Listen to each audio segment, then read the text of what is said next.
కష్టపడుతూ ముందుకెళ్తున్నారు. ఆయనకి అంతే సమానంగా లోకేష్ గారు కూడా ఈరోజు కష్టపడుతూ ఉన్నారు. మన అందరం కూడా ఇదే విధంగా కష్టపడి గతంలో వైఎస్ఆర్సీపీ అధికారంలో ఉన్నప్పుడు ప్రతి ఒక్కరు ఎవరైతే కష్టపడ్డారో వాళ్ళందరూ వాళ్ళ కష్టాన్ని మర్చిపోకూడదు. తెలుగుదేశం పార్టీ గెలుపు కోసం పడ్డ కష్టాన్ని కూడా ఏ కార్యకర్త మర్చిపోకుండా ఈ రోజు వైఎస్ఆర్సీపీ నాయకులు మన శిల్పారావు చంద్రకిషోర్ రెడ్డి గారు ప్రెస్ మీట్ పెట్టి మాట్లాడడం జరుగుతూ ఉంది. కూటమి ప్రభుత్వం వచ్చినప్పటి నుంచి ఏదో అన్యాయం జరిగిపోతున్నాయి, ప్రజలకు ఇబ్బందులు పడుతున్నాయని.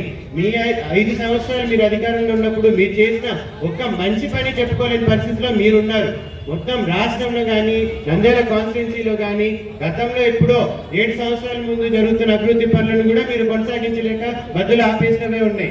మీరు ఈరోజు చంద్రబాబు నాయుడు గారి గురించి మాట్లాడే అర్హత కూడా మీకు లేదని కూడా ఈ సందర్భంగా తెలియజేస్తున్నాను.